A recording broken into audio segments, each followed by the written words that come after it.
आवाज़ चेक करने के बाद ही शेयर करना पड़ता है।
तो तुम्हारा आगे क्या होगा वो तुम भी सोचो ना, क्योंकि एक वो होली के दिन के लिए अपना उतना नुकसान करवाना मुझे नहीं लगता सही है।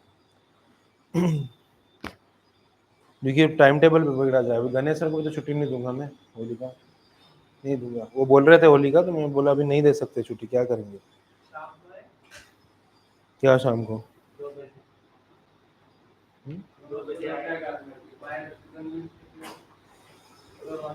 2 बजे किस चीज़ की है? नहीं दोपहर को 2 बजे नहीं ना, तुम्हारा क्लास मिलके 4.5 घंटे होता है तो 4.5 घंटे में टीचर भी तो अवेलेबल रहना चाहिए। तुम्हारे इसका तो क्लास वैसे रखा है ना, टोटल 6 घंटा होता है, उसमें बायो भी आता है। कल का टेस्ट कैसे रहा तुम्हारा?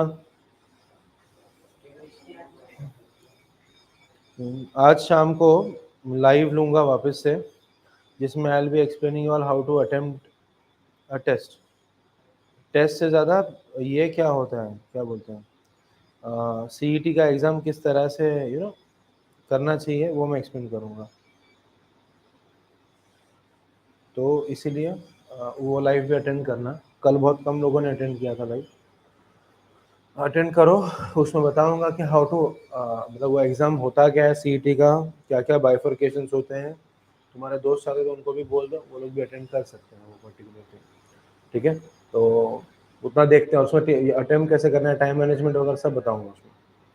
क्योंकि आज तुम्हारा कल का पहला पेपर लिखा है तुम लोगों ने प्रॉपरली 200 मार्क्स का जो होता है, और उसमें तुम लोगों को बहुत दिक्कत हुई हो, 1000%।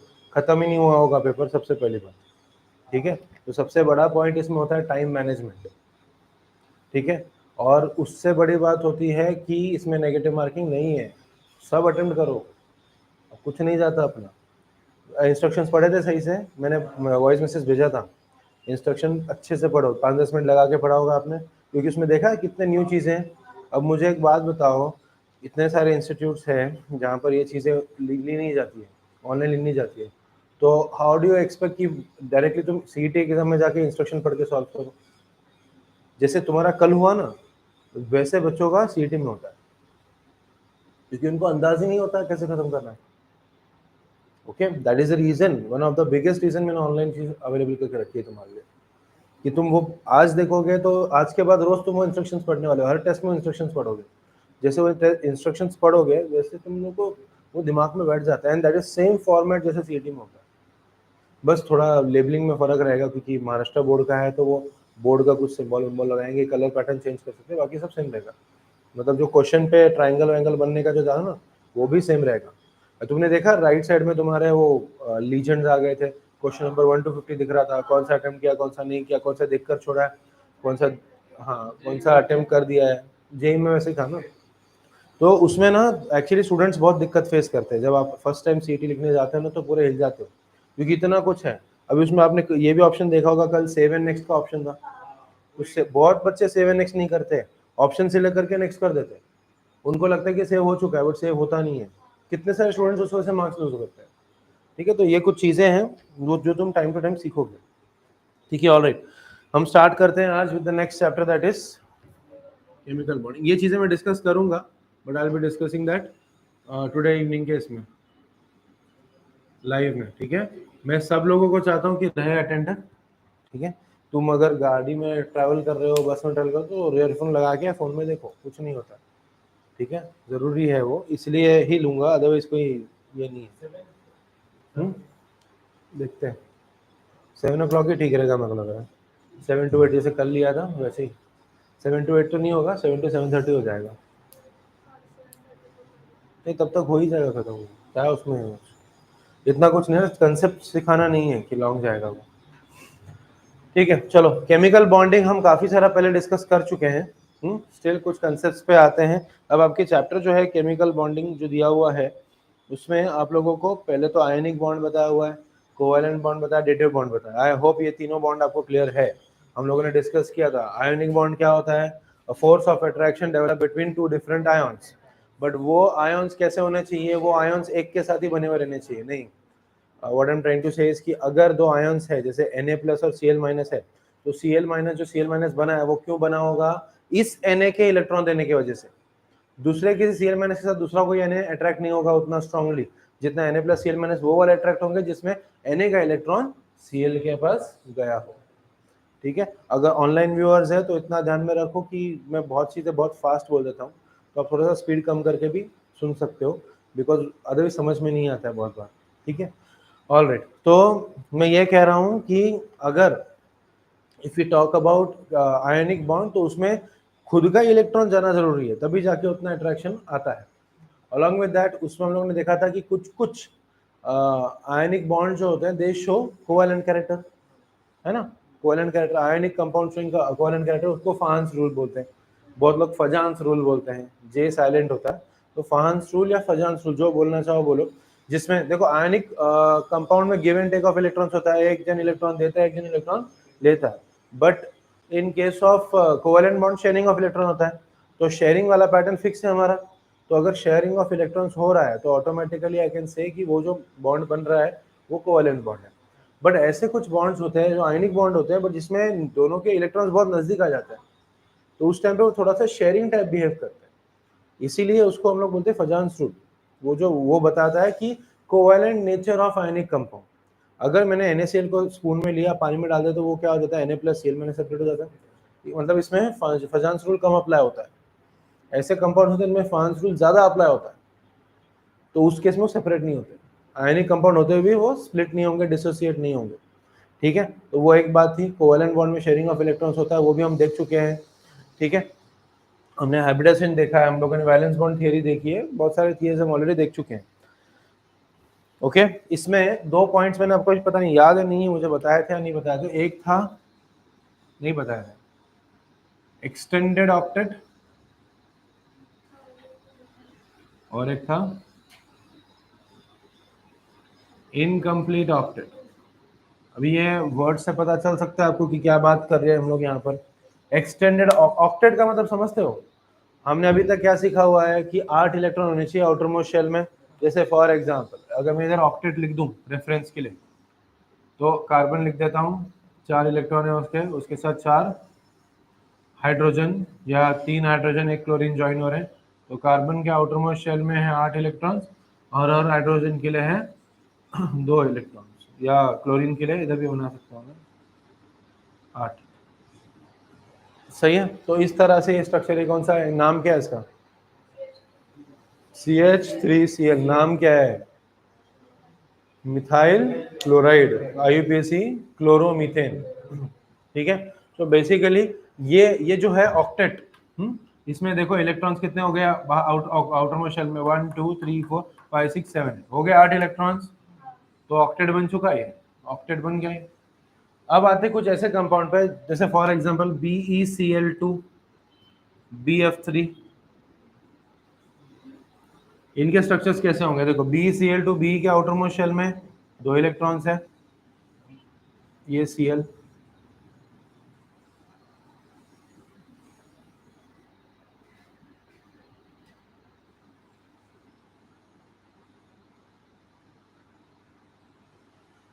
सेंट्रल एटम उधर कार्बन था, उसमें 8 इलेक्ट्रॉन थे, इधर सेंट्रल एटम बी ही है, इसमें कितने इलेक्ट्रॉन है, 1 2 3 4, ओनली 4 इलेक्ट्रॉन। तो ऑक्टेट कंप्लीट नहीं हुआ, बट फिर भी ये कंपाउंड स्टेबल है, इसलिए इसको बोलते हैं इनकम्प्लीट ऑक्टेट, ठीक है। BF3 की बात करेंगे तो बोरान बीच में है,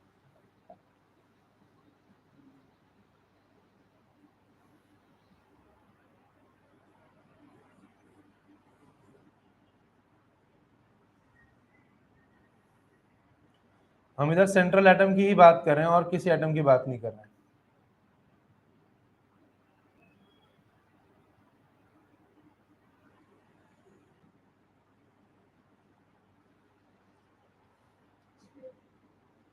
इसमें 6 इलेक्ट्रॉन्स हैं, अगेन ऑक्टेट नहीं बना, 8 इलेक्ट्रॉन्स नहीं बना, तो इनकम्प्लीट ऑक्टेट हो गया ये भी। तो बेसिकली दोनों इनकम्प्लीट ऑक्टेट होने के बावजूद दे आर स्टेबल फॉर्म्स, तो दैट इंडिकेट्स कि शेयरिंग से भी स्टेबिलिटी आती है, जरूरी नहीं कि सिर्फ 8 इलेक्ट्रॉन्स ही रहे। फिर आ जाते हैं फॉर एग्जांपल H2SO4, ठीक है। Sulphur is a central atom, यहां सीधा सीधा, okay, it is forming oxygen,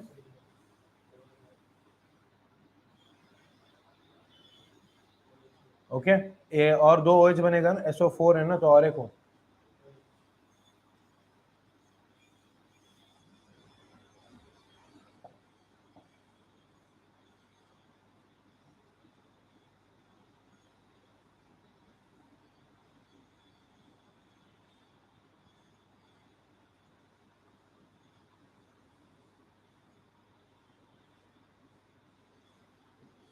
तो ये OH है, ठीक है। इसमें क्या देख रहे हो, ये ड्यूप्लेट ड्यूप्लेट।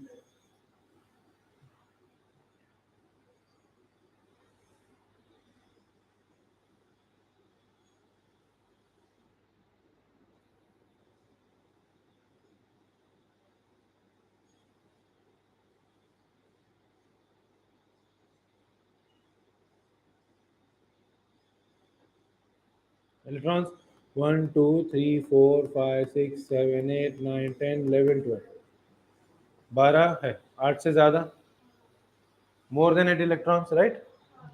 स्टिल स्टेबल है।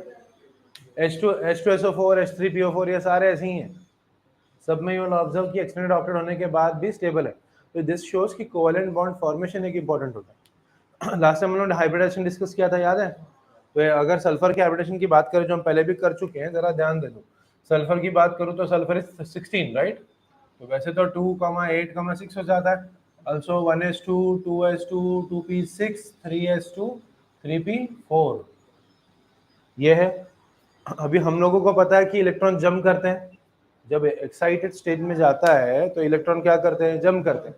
कैसे जंप करते हैं, फ्रॉम सेम एनर्जी लेवल में जंप करेंगे, मतलब 3 में तो 3 में ही जंप करेंगे। तो इसके आगे क्या आता है, 3D आता है, बट 3D 0 है यहाँ पर। तो ये तो चलो फुलफिल्ड है, ये भरे हुए हैं पूरे, है ना। 1 2 3 4 5 6 7 8 9 10 11 12 13 14 15 16, यहाँ का D वाला एम्प्टी है, 5 वाला एम्प्टी है। बट एम्प्टी में इलेक्ट्रॉन जंप करने की कैपेबिलिटी रखता है आउटर मोस्ट में, बराबर। तो अब यहाँ पर क्या होने वाला है, ये जो इलेक्ट्रॉन है जो पैर में प्रेजेंट है यहाँ पर, ठीक है, इसको एनर्जी मिला तो सबसे आउटर मोस्ट इलेक्ट्रॉन सबसे पहले जंप करेगा। कर दिया जंप, क्या बन जाएगा यहाँ पर, ये 3s पहले बना देता हूँ, 3 वाले सब बना रहा हूँ क्योंकि 3 वाला ही जंप कर सकता और कोई नहीं कर सकता। ये तीनों 1 हो जाएंगे और यहाँ पर D में 1 आ जाएगा, सही है। अभी सेकेंड कंडीशन, ये 3s है, ये भी एक जंप करवा सकता है, सही है, समझ में आ रहा है। तो ये क्या बना देगा, सिंगल, ये भी 3 हो जाएंगे, सिंगल, और यहां पर 2, समझ में आया। तो यहाँ सिंगल S है, 3p है, 2d है। हाँ, डिपेंड्स कि आगे क्या है। अभी फॉस्फोरस मतलब आगे उसके शेल का या उसके प्रिंसिपल क्वांटम नंबर का कुछ शेल है या नहीं एम्प्टी, उस पर डिपेंड करता है। जैसे कार्बन की बात अगर आप करते हो, तो सल्फर बहुत बड़ा हो गया। कार्बन की बात करते हो तो कार्बन के केस में क्या देखते हो आप, carbon is 6 2, 4 1s2 2s2 2p2, मतलब इसका फीलिंग कैसा है,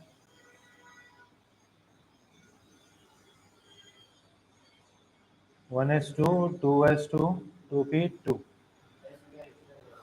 सही है। तो इसमें 2 है आउटर मोस्ट, तो उसमें से एक इलेक्ट्रॉन जंप कर पाएगा ना, A1 में जंप नहीं करने वाला है, सेम ही एनर्जी लेवल से जंप करेगा, तो कैसे तक जाएगा। हाँ, अगर जाता तो कर सकता था, बट 1 वाला चाहिए था आगे, तब 1 में से जंप कर पाता, ठीक है। तो ये हो जाता 1s2 2s1 2px1 y1 z1, इधर एक s है, 3p है, sp3 हाइब्रिडाइजेशन होता है ना, वही है। इसके आगे जंपिंग पॉसिबल नहीं है। अभी नाइट्रोजन की बात करें तो ये 2,5 है, तो तीनों भर जाते हैं, इसमें कोई स्कोप ही नहीं जंप करने का, तो नाइट्रोजन में हाइब्रिडेशन होता ही नहीं है, मतलब ऐसे जंप नहीं करेगा। हाइब्रिडेशन होता है sp3, और वो लोन पेयर को पकड़ के होता है। हमने डिस्कस किया था हाइब्रिडाइजेशन कैसे फाइंड आउट करते हैं, तो उसमें हमने देखा था कि लोन पेयर भी इंक्लूड होता है, ठीक है।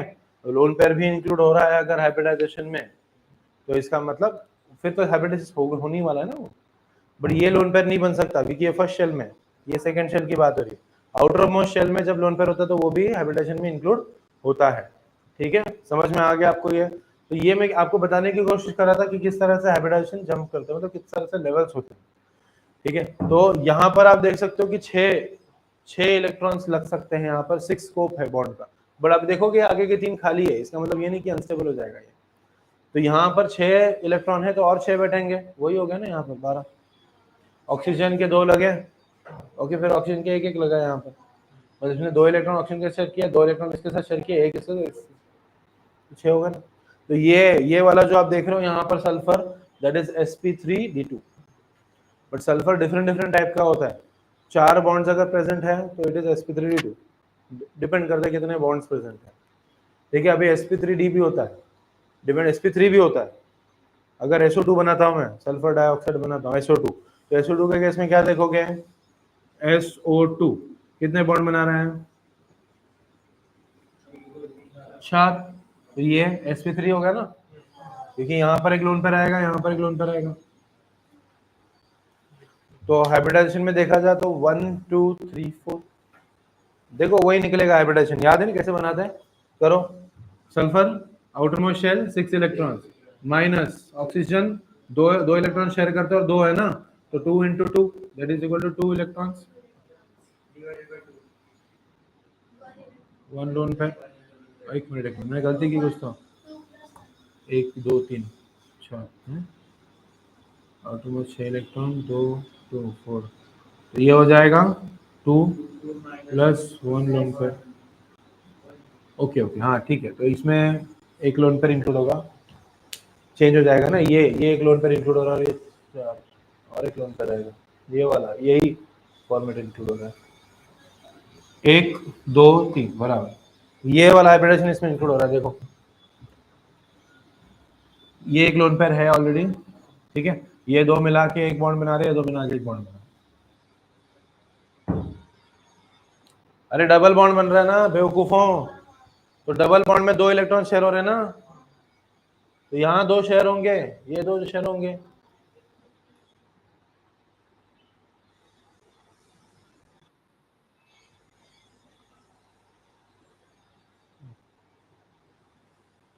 ठीक है। एनीवेज, सो अभी हम लोगों ने स्ट्रक्चर देखा था, उसके साथ हम लोगों ने हाइब्रिडाइजेशन देखा था, टेट्राहेड्रल ज्योमेट्री देखा था, पेंटागोनल बाइपिरामिडल देखा था, ट्राइगोनल बाइपिरामिडल, ये सारी चीजें हमने देखी थी। बट मैं आपको ये आज बताऊंगा शेप के बारे में। ये जो हमने सारे देखे ना स्ट्रक्चर, तो हाइब्रिडाइजेशन के टॉपिक में ही आते हैं, बट इसके साथ और एक इंपॉर्टेंट कंसेप्ट है जिसको बोलते हैं शेप।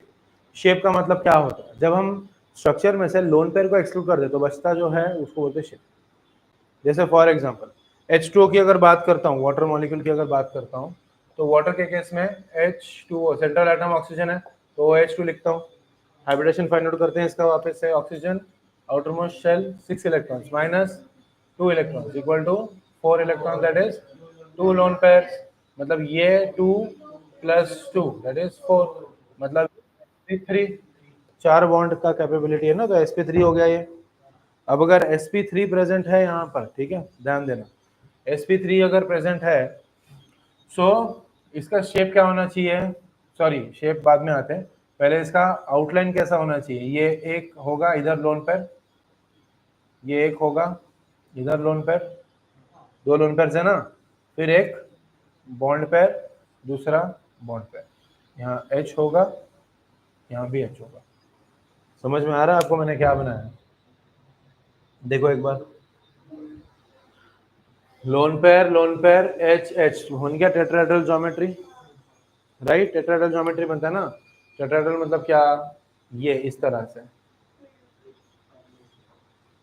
एक सामने की तरफ आ रहा है, एक पीछे की तरफ जा रहा है, ये नीचे एक ट्रायंगल और ऊपर एक पॉइंट है जहां से सब कनेक्ट होता है, ठीक है। तो इस तरह से अरेंजमेंट होता है, यहाँ सेंटर में एटम होगा और ये इधर भी बॉन्ड बनाएगा, इधर बनाएगा, इधर बनाएगा, इधर बनेगा। हाँ, सो यहाँ पर आप देख रहे हो 2 तो पोजीशन किसने कवर किए है, लोन पेयर ने, और बाकी के 2 वाटर कर रहा है, मतलब हाइड्रोजन कर रहा है वाटर फॉर्म करने के लिए। तो यहाँ पर अगर मैं लोन पेयर को हटा दूं तो मॉलिक्यूल क्या रह जाएगा,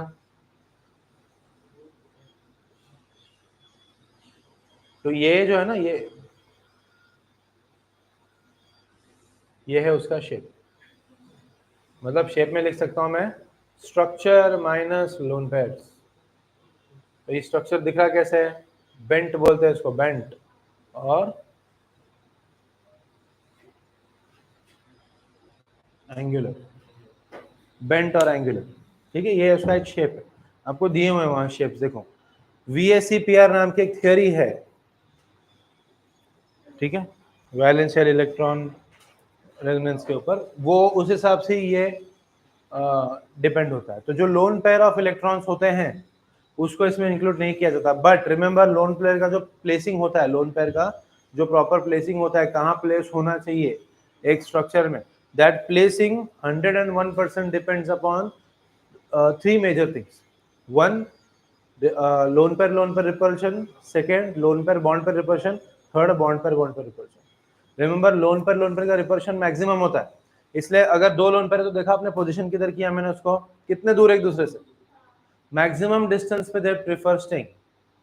ठीक है, मैक्सिमम डिस्टेंस पे रहने की कोशिश करते हैं वो, क्योंकि उनको लोन पेयर अट्रैक्ट नहीं हो पाते, बहुत दूर रहते हैं, क्योंकि एंड देखो मेन मोटो क्या रहता है कभी भी किसी मॉलिक्यूल फॉर्मेशन का, कि समहाउ किसी ना किसी तरह से उनके बीच में जो रिपल्शन है वो हाईएस्ट है, या उनके बीच में उसको उनका डिस्टेंस हाईएस्ट हो, ताकि कंप्लीट मॉलिक्यूल की एनर्जी कम हो।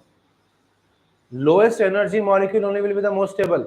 तो अगर उसमें 4 लोन पेयर है, 8 लोन, जितने भी लोन पेयर है, ठीक है, उतने अगर लोन पेयर है तो वो आपस में अगर नजदीक प्लेस होंगे तो मॉलिक्यूल अनस्टेबल रहेगा, जितना दूर करते जाएगा उतना स्टेबल होगा, जितना वो दूर कर सकता है मैक्सिमम ऑपोजिट पोल पे लेके जा सकता है, तो ऑपोजिट पोल पे अगर चले गया तो वो हाईएस्ट स्टेबिलिटी मिलेगी। ठीक है, अभी हम लोगों ने देखा था ट्राइगोनल बाइपिरामिडल, याद है क्या स्ट्रक्चर, ट्राइगोनल बाइपिरामिडल। हाँ, तो व्हाट वी नीड इज कि मैक्सिमम डिस्टेंस रहे। देखो ये आपको ध्यान रखना है, लोन पेयर के बीच में हाईएस्ट रिपल्शन होता है, उसके बाद लोन पेयर बॉन्ड पेयर के बीच में होता है, और फिर होता है बॉन्ड पेयर के बीच में रिपल्शन, ये रिपल्शन।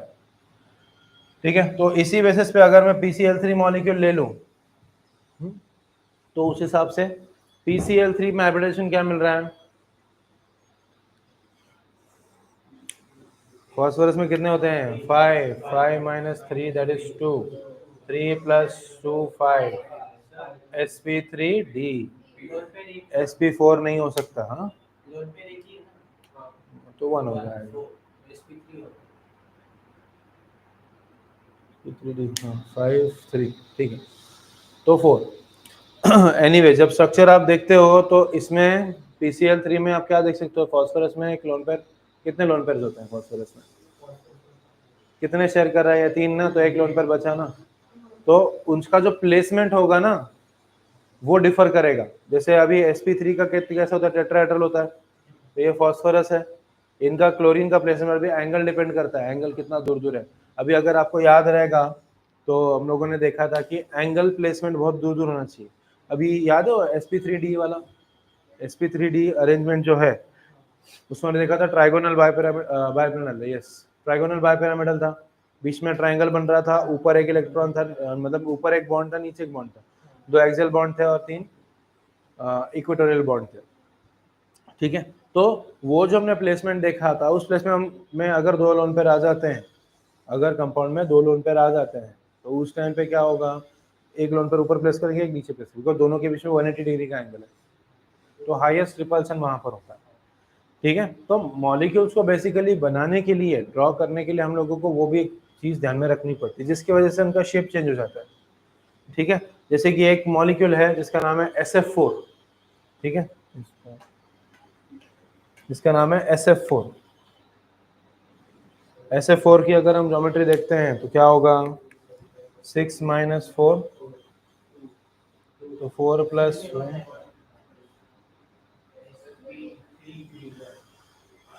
ठीक है, 1 नहीं लिखते हैं। तो sp3d का फॉर्मेट कैसा होता है, सल्फर बीच में, ये 3 एक प्लेन में रहेंगे, एक ऊपर एक नीचे। ठीक है, अब यहाँ पर F का जो पोजीशनिंग है वो ऐसा होना चाहिए कि मैक्सिमम एंगल बनाना चाहे वो बाकी से। अब यहाँ पर अगर मैं रखता हूँ, समझो आई होप आपको ये समझ में आ रहा है, 3 डायमेंशनल है, तो ये सामने की तरफ आएगा और ये पीछे की तरफ जाएगा। ठीक है, तो ये जो लोन पेयर है प्लेसमेंट वो यहाँ पर हो जाता है, लोन पेयर का प्लेसमेंट। क्यों, लोन पेयर यहाँ पर है तो लोन पेयर और बॉन्ड पेयर में फर्क कितना, जरा देखो, इसके साथ 90 डिग्री का एंगल है और इनके साथ 120 का एंगल है, इधर भी 120, इधर भी 120, तो जितना दूर है ना ये, वही यहाँ प्लेस करते तो पूरे के साथ 90 का एंगल होता, मतलब बाकी के दोनों के साथ भी 90 होता, वैसा नहीं चलता है। तो हम मैक्सिमम एंगल तो यहाँ लोन पेयर डाल दिया, यहाँ एक फ्लोरीन डाल दिया, यहाँ एक फ्लोरीन डाल दिया, यहाँ एक फ्लोरीन डाल दिया, यहाँ एक फ्लोरीन डाल दिया। अब क्या हो गया, ये अगर आपको ये तो हो गया इसका क्या, हाइब्रिडाइजेशन ज्योमेट्री। अगर इसको छुपा दिया तो बन जाएगा इसका शेप। शेप कैसा हो गया, सीसॉ। कैसे क्या सीसॉ हुआ, ये दो ऐसे प्लेस्ड है, एक ऊपर एक नीचे। तो अगर मैं ऐसे इसको रखता हूँ, ठीक है, तो ये सीसॉ, तो ये दो बॉन्ड्स हैं, ये दो बॉन्ड, यानी कि इसमें 120 डिग्री का एंगल है, इधर 90 डिग्री का एंगल। क्या लोन पेयर को प्लेस करने के लिए आपको देखना पड़ता है कि बाकी सारे बॉन्ड पेयर या दूसरे लोन पेयर के साथ या के सामने उनका मैक्सिमम रिपल्शन होना चाहिए, सॉरी मैक्सिमम डिस्टेंस होना चाहिए, मतलब मिनिमम रिपल्शन होगा। तो यहाँ पर जब प्लेस करता हूँ तो ये प्लेन में है, तो इन दोनों बॉन्ड के साथ उसका कितना एंगल है, 90, बट ये वाले बॉन्ड के साथ कितना है, 120। तो ये this is the highest what it can get, okay. इसलिए जब मैक्स टू मैक्स अगर डिस्टेंस है दोनों के बीच में तो मिनिमम रिपल्शन होगा, मतलब मैक्सिमम स्टेबिलिटी रहेगी। तो वैसे आप प्लेस कर सकते हो लोन पे। तो वीएससी पीआर थ्योरी में यही बताया हुआ है आप लोगों को कि हाउ टू प्लेस इट।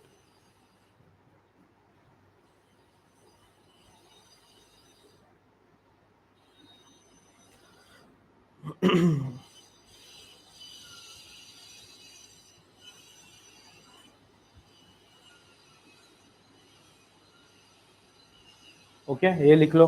फिर हम लोग देते हैं ल्यूविस डॉट स्ट्रक्चर कैसे बनाते हैं, वो हम सीखेंगे। अरे डिस्टेंस ज़्यादा होगा तो 3%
ठीक है, पे अटेंशन, स्टॉप राइटिंग।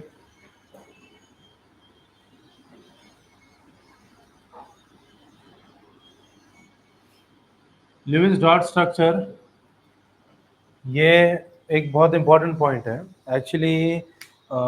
ये बहुत बार पूछा जाता है एग्जाम में, मतलब आपको स्ट्रक्चर दे देंगे और पूछेंगे कितने लोन पे रहे हैं, वो अदरवाइज उसका रिवर्स भी कर सकते हैं। तो there are many ways to ask the questions. तो आप जो बोलेंगे dot structure, electron dot structure बनाते हो, उसी को सिमिलर ये स्ट्रक्चर होता है। बट बहुत बार आपको एक कंपाउंड दिया जाएगा और बोलेंगे कंपाउंड का फाइंड आउट करो खुद ही। तो खुद ब खुद कैसे करें फाइंड आउट, वही हम लोग डिस्कस करेंगे आज। ठीक है, how to find it out on our own self के लिए करना है, तो वो कोशिश तो कर ही सकते हैं। कुछ एग्जांपल ले लेते हैं। फॉर एग्जांपल लेते हैं NH3। एग्जांपल से समझेंगे तो आसान हो जाएगा। NH3 लेता हूँ, इसमें मुझे लुईस डॉट स्ट्रक्चर बनाना है। तो how do I draw the structure? सबसे पहले मुझे कुछ वैल्यूज फाइंड आउट करने पड़ेंगे। N1 N2 N3 N4 ऐसे वैल्यूज फाइंड आउट करने हैं। तो N1 क्या होता है? N1 इज नथिंग बट, हम दोनों में से हमको पहले तो सेंट्रल एटम फाइंड आउट करना पड़ता है, और उसमें सेंट्रल एटम कभी भी हाइड्रोजन या फ्लोरीन नहीं हो सकता, क्योंकि हाइड्रोजन में एक ही इलेक्ट्रॉन और फ्लोरीन में है 7 इलेक्ट्रॉन। बट फ्लोरीन का प्रॉब्लम यह है कि वो हाईली इलेक्ट्रोनेगेटिव है, तो बाकी के इलेक्ट्रॉन शेयर करने के फेवर में होता ही नहीं। ठीक है, तो इधर कोवैलेंसी पे ही पूरी बात होती है, तो वो दोनों तो नहीं हो सकते। तो इसमें क्या करना पड़ता है, इसमें विल स्टार्ट अगेन। N1 क्या था? Number of valence electrons. Okay, total number of valence electron, तो total number of valence electron मतलब यहाँ पर नाइट्रोजन भी आएगा, हाइड्रोजन भी आएगा। हमने पहले सिर्फ नाइट्रोजन लिया था। ठीक है, वैलेंस इलेक्ट्रॉन नाइट्रोजन का कितना है? 5, प्लस हाइड्रोजन का कितना है? 1, तो 3 इंटू 1 आएगा। ठीक है, प्लस नेगेटिव चार्ज है 0, minus positive charge 0, 5 plus 3 8। N2 क्या है? N2 is nothing but 2 into number of hydrogen, okay, plus 8 into number of other atoms. ठीक है, तो ये हो जाएगा 2 इंटू 3 प्लस 8 इंटू 1, तो ये हो जाएगा 14। 8 प्लस 6 14। तो N3 क्या हो जाएगा? N2 minus N1 that is equal to 14 minus 8 that is equal to. ठीक है, इसके बाद हम लोग फाइंड आउट करते हैं ए क्या होता है? A is nothing but N3 upon 2। A tells me about number of bond pairs, कितने बॉन्ड पेयर्स बन रहे हैं। ठीक है, तो ये हो जाएगा 6/2 दैट इज इक्वल टू 3, मतलब ये 3 बॉन्ड्स बन गए। ठीक है, तो 3 बॉन्ड एग्जिस्ट कर रहे हैं, हमको पता चल गया। इसके साथ हम लोग फाइंड आउट करते हैं next part, that is N4 क्या होता है? N1 minus N3 that is equal to 8 minus 6 that is equal to 2 electrons, and then we find out B is nothing but number of lone pairs. ठीक है, so that gives me 2/2, that is first actually N4/2, so 2/2 equal to 1 lone pair. ठीक है, देखो basically हमने क्या find out किया, जरा notice करो पहले इसमें, इसके पैटर्न में क्या फाइंड आउट हम एक्चुअली कर रहे हैं वो जरा ध्यान दो। सबसे पहले तो इसमें आप नोटिस करो कि हम लोगों ने total valence electron find out किया। ठीक है, उसके बाद यहाँ पर क्या किया? हाइड्रोजन को 2 से मल्टीप्लाई किया, एंड यहाँ पर 8 से, तो ये 14 हमको मिल जाता है। इन दोनों का डिफरेंस अगर हम लेते तो हमको नंबर ऑफ इलेक्ट्रॉन मिलते हैं जो बॉन्ड फॉर्म कर रहे हैं। समझ रहा है? देखो दूसरे एटम्स ऑक्टेट बनाएंगे और ये ड्यूप्लेट बनाएगा, इसलिए इसको इंटू 2 किया और इसको इंटू 8 किया। तो अल्टीमेटली आप नोटिस करोगे कि ये जो 14 है ये 8 है। 14 माइनस 8 हम क्यों कर रहे हैं? बिकॉज ये total number of electrons available है और इतने जो है वो वैलेंस इलेक्ट्रॉन्स है, तो ये हो जाएगा आपका 6 इलेक्ट्रॉन्स। तो 6 क्या हुआ है? 6 कहाँ इन्वॉल्व है? बॉन्ड फॉर्मेशन में, इसीलिए हमने उसको डिवाइड बाय 2 किया तो नंबर ऑफ बॉन्ड्स मिल गया हमको। उसके बाद जो यहाँ पर वैलेंस इलेक्ट्रॉन्स थे और यहाँ पर जो बॉन्ड फॉर्मेशन था, दोनों को माइनस करने के बाद पता चलता है हम लोगों को कि कितने इलेक्ट्रॉन्स बचे हुए हैं। आउटर मोस्ट शेल में है बट बॉन्ड फॉर्म नहीं किए हैं, तो उसी को हम लोगों ने फाइंड आउट किया, दिस इज अनशेयर्ड इलेक्ट्रॉन, और उसके बाद हमने उसी को 2 से डिवाइड करके लोन पेयर फाइंड आउट कर दिया। समझ में आ रहा है तुमको? तो ये हमको लोन पेयर भी मिल गया और सब। अभी हमको पता चल गया कि हमारा स्ट्रक्चर में क्या क्या है। हमारे स्ट्रक्चर में मुझे ये पता चला कि 3 बॉन्ड्स हैं और एक लोन पेयर है, तो मैं एक लोन पेयर बना देता हूँ और 3 बॉन्ड बना देता हूँ।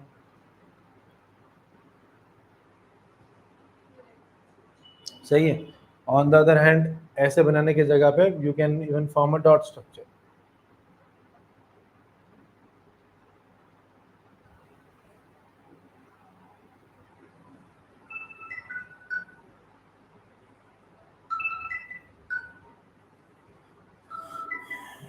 Excuse me. हेलो। हेलो।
ठीक है,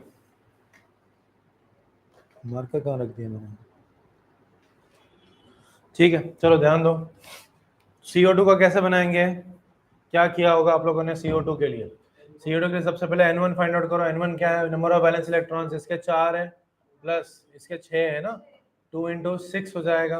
नेगेटिव पॉजिटिव चार्ज नहीं है, तो 4 प्लस 12 दैट इज 16। N2 क्या हो जाएगा? 2 इंटू 0 बिकॉज हाइड्रोजन नहीं है, plus 8 into 3 so that becomes 24. N3 क्या हो जाएगा?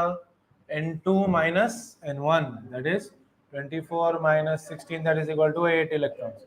मतलब एक इलेक्ट्रॉन शेयर हो रहे हैं, मतलब ये A फाइंड आउट करेंगे तो क्या हो जाएगा? 8/2 that is equal to 4 bonds। फिर N4 फाइंड आउट करो, क्या हो जाएगा? N1 minus N3 मतलब 4 पेयर्स 8 इलेक्ट्रॉन्स, मतलब ये 4 पेयर्स है ना। B हो जाएगा 8/2 that is equal to 4 lone pairs. मतलब 4 लोन पेयर है, एग्जिस्ट करते हैं। अभी क्या बोला उन्होंने? सेंट्रल एटम 4 बॉन्ड बना रहा है, ये बोला है ना। तो ये आपका सेंट्रल एटम है कार्बन, ठीक है। It can form 4 bond. 2 oxygen है, बना दिया मैंने। अभी 4 बॉन्ड कैसे बना सकता है? इट कैन फॉर्म, अभी हमको स्ट्रक्चर पता है इसलिए हम लोग बोलते हैं कि ऐसा कैसे फॉर्म होगा, बट 4 बॉन्ड का मतलब है कि किसी भी फॉर्म में फॉर्म हो सकता है ना। तो तीनों स्ट्रक्चर्स पॉसिबल है इसमें।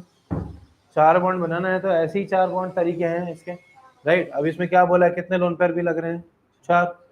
4 लोन पेयर। अभी इसके तो 1 2 3 4 5 6 6 हो गए ऑक्सीजन के, 7 8 इसके 1 1 2 3 4 5 6 7 8 कार्बन के तो 8 हो गए, तो नो लोन पेयर। ऑक्सीजन के 1 2 3 4 5 6 7 8 हो गए 4 लोन पेयर, 2 3 4। इस केस में क्या होगा? ये ऑक्सीजन के पास सिर्फ 2 इलेक्ट्रॉन है, तो 3 4 5 6 7 8 हो गए 3 लोन पेयर। कार्बन के पास 1 2 3 4 5 6 7 8, तो लोन पेयर लगाना नहीं है इधर। ऑक्सीजन के पास कितने पेयर है ऑलरेडी इलेक्ट्रॉन के? 1 2 3 4 5 6 6 इलेक्ट्रॉन है, 7 8। इधर 1 2 3 4 5 6 7 8 1 2 3 4 5 6 7 8 कार्बन बैलेंस 1 2 3 4 5 6 7। 3 स्ट्रक्चर्स पॉसिबल है कार्बन डाइऑक्साइड के अकॉर्डिंग टू लिविस। तो इस तीनों में से भी फाइंड आउट करना पड़ता है हमको कि कौन सा मोस्ट स्टेबल। अब वो most stable structure find out करते हैं, that is found with the help of formal charge. Okay, तो वही लिविस स्ट्रक्चर का एक कंटिन्यूएशन है फॉर्मल चार्ज, ये कंटिन्यूएशन है उसका। So what do you mean by formal charge? Her atom पे खुद का एक चार्ज हम लोग उसका फाइंड आउट कर पाते हैं। Every atom can have its own charge और will have its own charge. How to find out that charge? ठीक है, वो चार्ज फाइंड आउट करने के लिए I can write formal charge. समझो मैं इधर देता हूँ 1 2 3, formal charge on 1 will be equal to, formal charge मतलब क्या होता है? उसका सबसे पहले वैलेंस इलेक्ट्रॉन ले लो, माइनस करो number of electrons in lone pair, minus half into number of electrons in bond pair. Bond pair मतलब बॉन्ड पेयर में कितने इलेक्ट्रॉन? 2 इलेक्ट्रॉन रहते हैं ना, वैसे आपको हाफ इनटू वो सब करना है। ठीक है, तो चलो बात करो ऑक्सीजन की। पहले वाला 1 वाला देखना है हमको।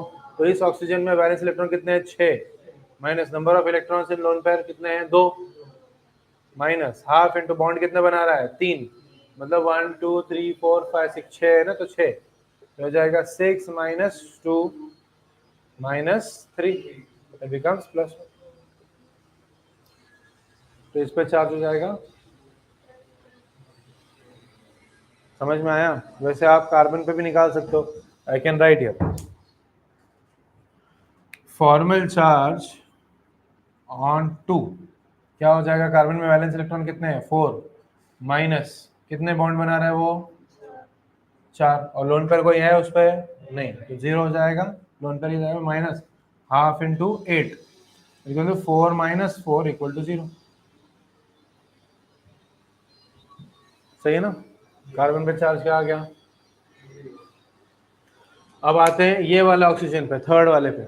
सो I can say formal charge, I can say formal charge on 3 क्या है? 6 माइनस इलेक्ट्रॉन्स लोन पेयर में 6 माइनस हाफ इंटू 2 -1।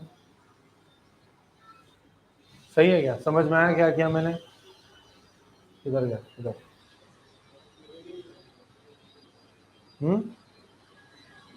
सो 6 माइनस 6 तो समझ में आया, 6 इलेक्ट्रॉन्स है लोन पेयर में। ओके, माइनस हाफ इंटू आपके बॉन्ड पर में 2 इलेक्ट्रॉन है इसलिए 2 2 1 हो जाएगा। ये 6 माइनस 6 0 1 माइनस 1 बच गया। इस पर -1 चार्ज आ गया, तो इस पर नेट चार्ज 0 ही आया ना, क्योंकि कार्बन डाइऑक्साइड पे 0 ही चार्ज है, कोई चार्ज थोड़ी है। तो हमको ऐसे तीनों स्ट्रक्चर का फाइंड आउट करना पड़ेगा और उसमें से मोस्ट स्टेबल कौन सा देखना पड़ेगा। ठीक है, तो अभी ध्यान दो, ये वाला जैसा है ये ट्रिपल बॉन्ड की वजह से, तो इधर भी ट्रिपल बॉन्ड है, तो इसके पास रहेगा +1, इसके पास रहेगा 0, इसके पास रहेगा -1। ये भी अभी तीसरा फाइंड आउट करते हैं। अभी देखो ये डबल बॉन्ड हो, ये डबल बॉन्ड हो, दोनों ओ सेम है, तो किसी एक को ओ का फाइंड आउट कर तो भी चल जाता है अपने को। एक ओ का फाइंड आउट करके I can directly go for my answer. तो मैं एक ओ का फाइंड आउट करता हूँ, इस वाले का और इसका कार्बन का।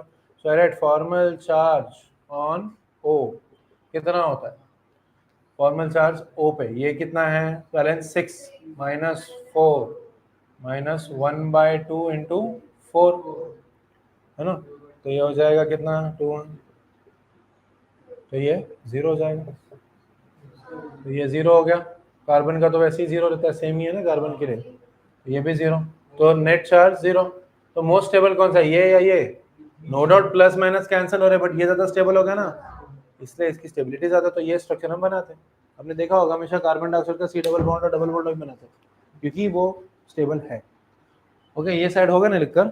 वैसे आप नाइट्रोजन का भी फॉर्मल चार्ज निकाल सकते हो, nitrogen you can find out the formal charge of all of them, कोई प्रॉब्लम नहीं है इसमें, सबका फॉर्मल चार्ज, इसका नाइट्रोजन का भी निकल सकता है। नाइट्रोजन का देखो फाइंड आउट करके देख सकते हैं हम लोग, कितना आएगा नाइट्रोजन का फॉर्मल चार्ज ऑन नाइट्रोजन, कितना है 5 माइनस लोन पर कितने हैं 1, उसमें 2 इलेक्ट्रॉन है, माइनस हाफ इंटू बॉन्ड पर में कितने 6 इलेक्ट्रॉन शेयर हो रहे हैं, 5 - 2 - 3 दैट इज इक्वल टू 0।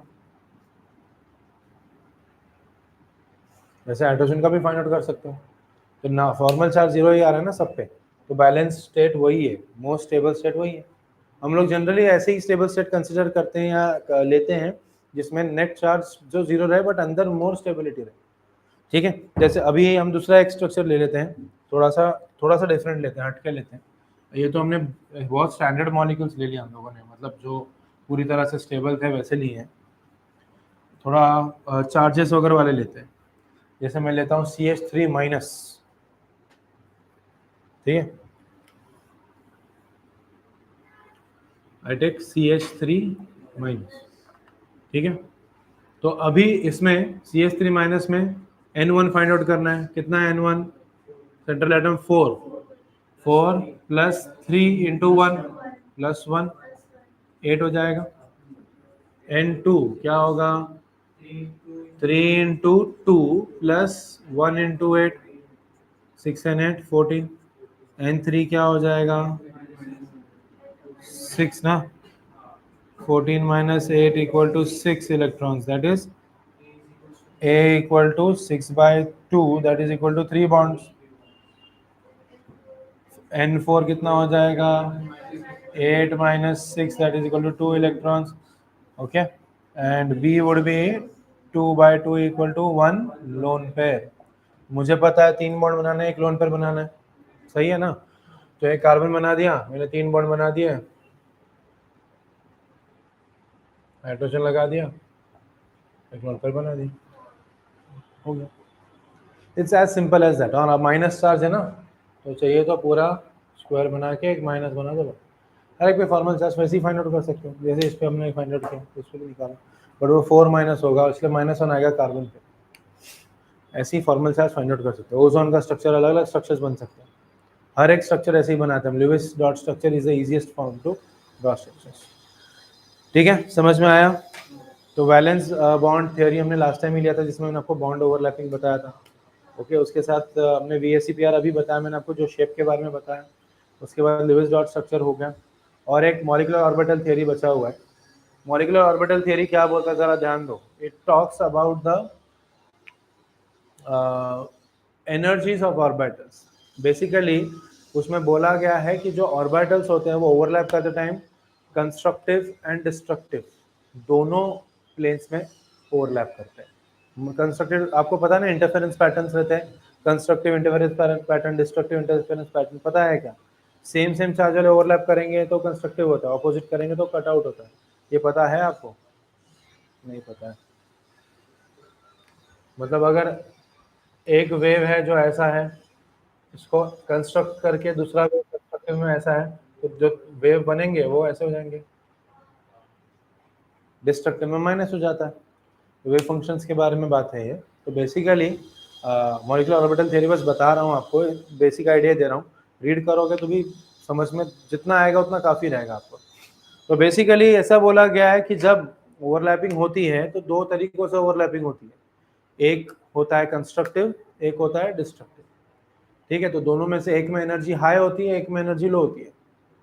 ठीक है, जो हाई एनर्जी उसको एंटी बॉन्डिंग ऑर्बिटल बोलते हैं, लो एनर्जी को बॉन्डिंग ऑर्बिटल बोलते हैं। ठीक है, तो बॉन्डिंग ऑर्बिटल में जो एनर्जी होती है वो ज़्यादा अमाउंट की नहीं होंगी, बिकॉज वो स्टेबिलिटी की तरफ जाता है, और एंटी बॉन्डिंग में ज़्यादा होता है। तो वही आप लोगों को यहाँ पर एक्सप्लेन किया हुआ है। देखो डिटेल में काफ़ी है थियरी, बट मैं ऑन अ पर्पस में एक्सप्लेन नहीं कर रहा हूँ आपको ज़्यादा, because at this moment I don't think I should load you with more things. जो हो रहा है वो ठीक है, जो नहीं हो रहा है वो आप रीड करके समझ जाओगे, इतना कुछ नहीं है। तो बेसिकली मॉलिक्यूलर ऑर्बिटल थ्योरी में बोला क्या गया है, दे हैव जस्ट सेड कि अगर एटॉमिक ऑर्बिटल होते हैं, वैसे एटॉमिक ऑर्बिटल जो है मॉलिक्यूल में कन्वर्ट, या एटम मॉलिक्यूल में कन्वर्ट करने के बाद मॉलिक्यूलर ऑर्बिटल बनाता है। ये बेसिक प्रेमिस है थियरी का। मतलब क्या है, एक एटम है, दूसरा एटम है, दोनों के पास अपने अपने ऑर्बिटल्स है, sp-df जो भी है, दोनों जब ओवरलैप करते हैं या जो भी करते हैं और बनाते हैं एक मॉलिक्यूल, तो उस मॉलिक्यूल के ऑर्बिटल्स बन जाते हैं, जिसको बोलते हैं मॉलिक्यूलर ऑर्बिटल्स। और वही मॉलिक्यूलर ऑर्बिटल जो है उसी में दो टाइप के होते हैं, एक हाई एनर्जी होता है, एक लो एनर्जी होता है। कंस्ट्रक्टिव एक होगा, एक डिस्ट्रक्टिव होगा। ठीक है, अगर आप चाहते हो तो इसका फोटो ले सकते हो, मैंने एक्चुअली डिटेल में सिखाया था। If ever you all think you all want, then you all can ask me, I can give you this book. ये तो मैंने जेई लेवल से पढ़ाया था पूरा।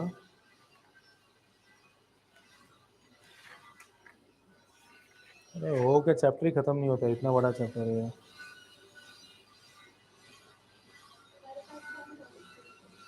हाँ तुमको पढ़ाया था।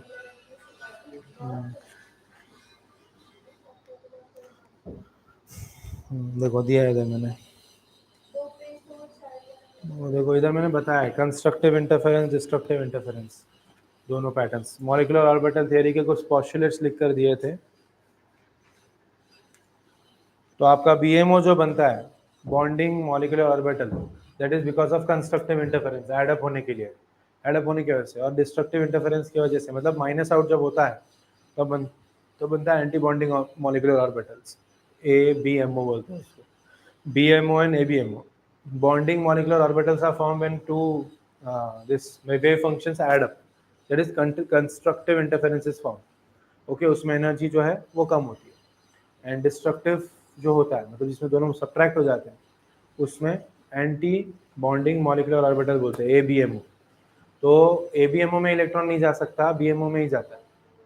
बॉन्डिंग मॉलिक्यूलर ऑर्बिटल में ही इलेक्ट्रॉन जाता है, एंटी बॉन्डिंग में नहीं जा पाता है। ठीक है, कुछ भी करके नहीं जा पाएगा उधर। ठीक है, बट एनर्जी लेवल हर एक की अलग अलग होती है। तो जस्ट गो थ्रू क्या क्या दिया हुआ है आपको बुक में, कुछ नहीं समझ में आया तो मुझसे तब पूछो।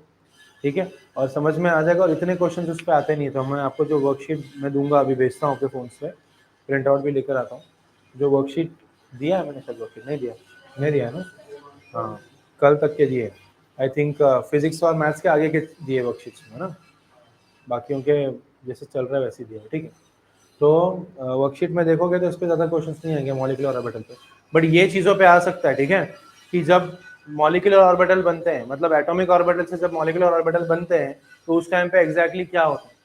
मॉलिक्यूलर ऑर्बिटल्स जो है वो बनते हैं एटॉमिक ऑर्बिटल से। एटॉमिक ऑर्बिटल जब कंस्ट्रक्टिव इंटरफेरेंस में एडअप होते हैं, उस टाइम पर they form a bigger orbital called as molecular orbital, but उसका एनर्जी कम होता है, ज़्यादा स्टेबल होता है, इसलिए उसमें इलेक्ट्रॉन्स होते हैं, इसलिए उसको बोलते हैं bonding molecular orbital. And on other hand अब ये भी देखोगे कि ऑपोजिट स्पिन्स में वो कैंसल आउट भी करते हैं एक दूसरे को, तब जाके होता है डिस्ट्रक्टिव इंटरफेरेंस। और उस इंटरफेरेंस पैटर्न में एंटी बॉन्डिंग मॉलिक्यूलर ऑर्बिटल बनता है, जिसका एनर्जी हाई होता है, बट उसमें इलेक्ट्रॉन फिट नहीं होते, इलेक्ट्रॉन नहीं होते। ठीक है।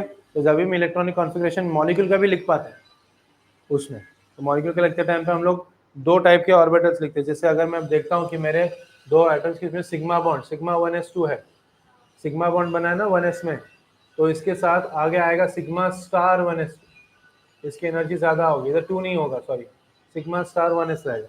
दैट इंडिकेट्स कि इसकी ये एंटी बॉन्डिंग है। स्टार मतलब एंटी बॉन्डिंग, और स्टार नहीं रहेगा तो बॉन्डिंग।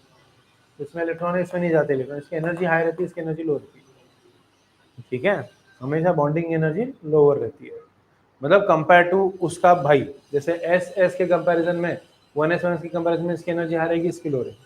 2s आगे रहेगा, ठीक है, मतलब ऐसा रहेगा।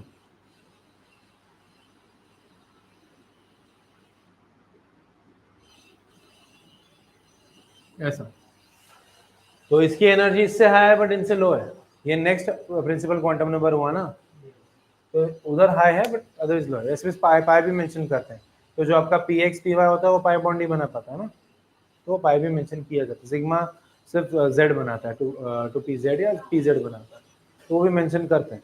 आप शीट में भी देखोगे तो इतने क्वेश्चन इस पे नहीं है, ठीक है। बाकी का क्योंकि टॉपिक में बहुत कुछ है, चैप्टर में बहुत कुछ हमने देखा ना, तो उतनी सारी चीज़ें हैं, तो I don't think you all need to worry कि बाबा क्या होगा यहाँ पर, कैसा होगा, ठीक है। ये टॉपिक हो जाता है, जितना मैंने बताया उसमें से ही क्वेश्चन आते हैं, ठीक है। और अगर समझो कुछ बाहर से आया भी तो एक बार रीड करोगे तो आई डोंट थिंक कुछ दिक्कत होनी चाहिए, बट अगर प्रॉब्लम आ रहा है तो पूछो, ठीक है।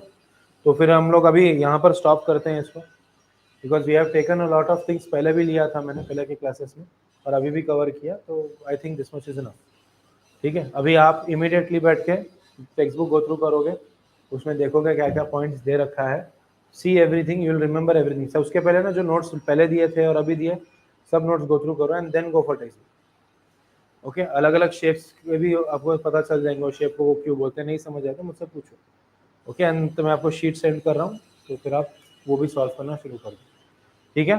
Stop for today, thank you.